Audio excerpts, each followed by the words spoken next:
Well, 2020 has been a year like no other. I don't think anyone's going to disagree with me there. But one of the highlights on our calendar each year, as part of the Australian gaming industry, is Melbourne International Games Week. We've just rounded out the PAX Online event, which happened over 13 days across many different countries all over the world. But all across Melbourne International Games Week, creativity from Australian game developers is on display. This year, no one can travel to Melbourne as part of this festival. Everyone's going to have to do it from the comfort of their own home, and bringing together a fully online and interactive version of Melbourne International Games Week is the team behind that, and the team at Creative Victoria, as well as a number of other organisations who put together stuff for this amazing celebration of games. Now, Fran Kerlin is the Senior Manager of Digital Games and Fashion at Creative Victoria. Fran, how does an online version of Melbourne International Game Week work? Well, as you said, Johnny, it is all online. That has presented some unique challenges.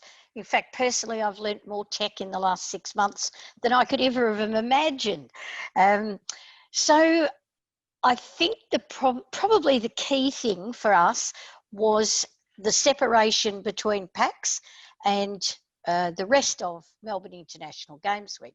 So rather than putting all of our efforts to corral events into a 9-day event, we had to work on two equally huge events, 2 weeks apart, 3 time zones for PAX, multiple time zones for us, because one of the interesting things about Games Week this year, of course, is that it will have a much, much greater global audience because it is online.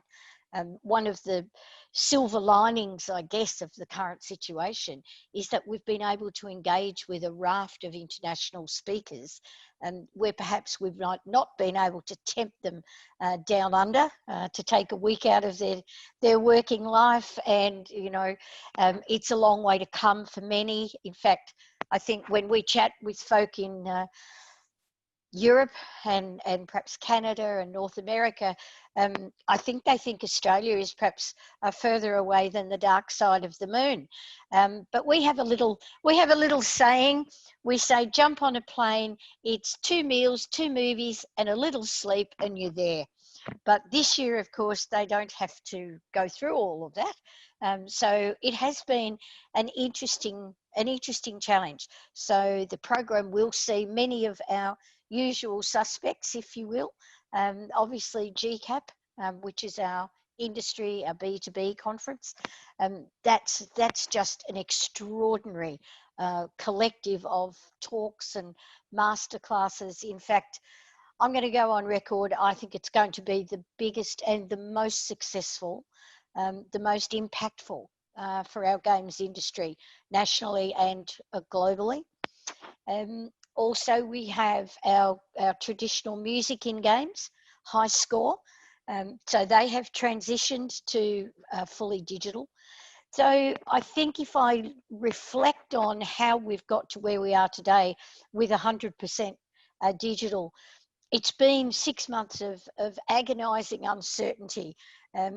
As many will know, in Victoria, we are in metropolitan Melbourne, we're on stage 4 lockdown, which has presented, as I said, some unique challenges. And I think we have really, up until only perhaps 6 or 8 weeks ago, held out the hope that there would be the opportunity to have some live events. Sadly, that's not the case. So, of course, we were juggling what we could and couldn't do, what we may and may not be able to do, what events we would lose from our program because we couldn't do live.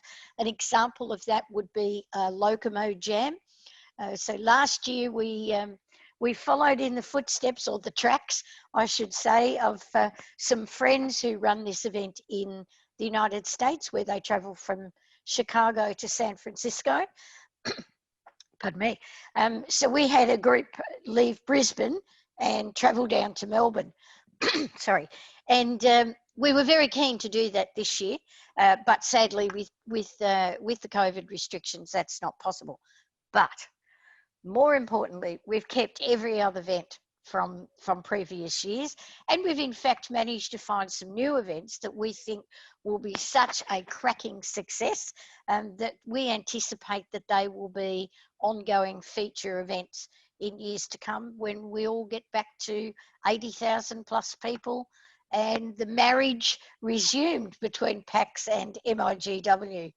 So this is a bit of a weird year, and everyone's got their fingers crossed about what it might look like. But one of the things I think that is really interesting about the move to a lot of digital events is it's really highlighted maybe some problems with accessibility of content in the past. That as someone who used to work at a film agency, we always used to try to make our content as accessible for people in the regions, for people in other parts of the state or around the world. How many things have you learnt from that process that you've now implemented in this so that more people can access it all around the world and all around Australia? I think the most important thing for us was to find the right platform that is easily accessible. We have challenges with the time zones, but the one thing I've discovered about working in the world of gaming is that time zones don't really mean quite the same thing. I know with myself, I would never in my past life have imagined getting up at 2 o'clock in the morning to listen to the Games Industry Biz Investment Summit, only to learn that that was quite commonplace in the games industry, that people are more than happy to tune in around the world. So what we've tried to do with this, with our international speakers, is balance their time. I mean, making sure that the people that we have engaged to join us from Europe, that we are putting their sessions on at a sensible time. So there was a lot of juggling to make sure that we were able to present a fairly impactful program across the 9 days, taking into consideration those time zones. We looked at various platforms. We took a lot of advice from our friends at PAX and the challenges that they were facing, bringing 3 major international events, bringing them into one, and as I said, 24/7, 9 days, 3 time zones, etc. So we canvassed quite widely to consider the types of the platforms that we would need, and it had to be reliable. I mean, this is the thing, you don't want to get into the middle of a really super masterclass and everyone's hanging on every word, and then bang, your tech drops out. So that was a big factor for us to make sure that we had reliable technology backing up our program. There's absolutely a buzz around Melbourne when Games Week is on. You just see people walking around the streets. You go, oh, that person's going to PAX, that person's at GCAP, that sort of thing. You It's can kind the of weird spot them. clothing. It is, It's the isn't it? cosplay that gets Yeah. people's attention. Yeah. That's got to be, it must be a bit sad to not have that sort of feel around town. And I imagine with Creative Victoria doing a lot of sort of events all around the place, to not have that sort of buzz around the city this time round. How does that feel? It does. Look, you're right. It does. It feels sad, but I think the good news is that I feel Melburnians can see that there's light at the end of the tunnel. The COVID cases are dropping on a daily basis. And look, we're hopeful. Yes, we won't see 85,000 people pass through our convention centre. We won't see all those fabulous on-street cosplayers that we're so used to seeing. But I think what this has done going online is I feel it has developed a closer esprit de corps between many of the different partners. So, for example, we've had sponsors come in that perhaps we've not had before. Certainly, we've developed events that we haven't had before.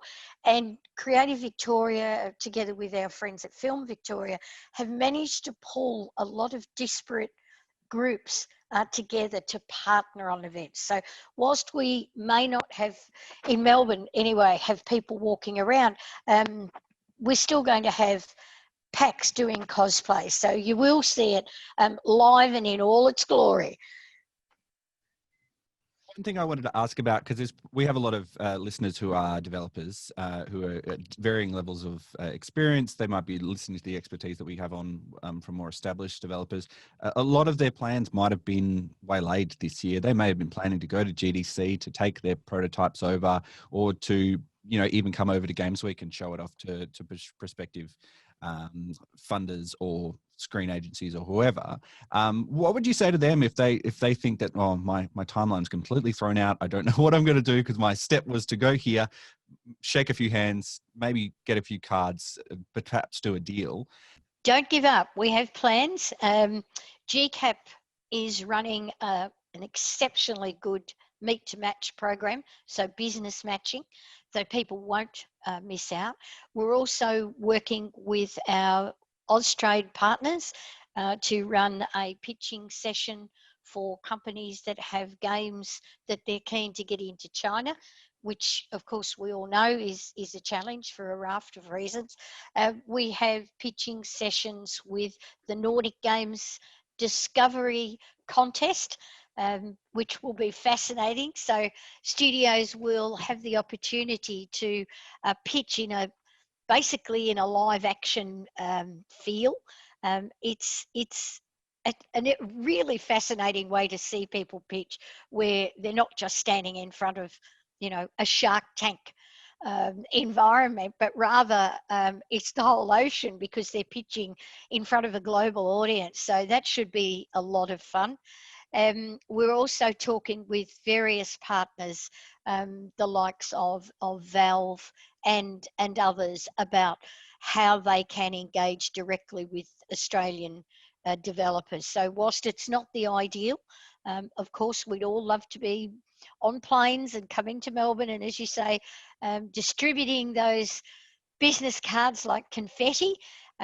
But we just have to think of other ways of being able to engage. And this is where Creative Victoria, Film Victoria, and the interstate screen agencies can support their developers to facilitate those introductions and not let the tyranny of distance stand in the way. So we'll be doing the very best we can to make sure there are avenues for studios to get those products out there and showcase the amazing Australian talent that exists.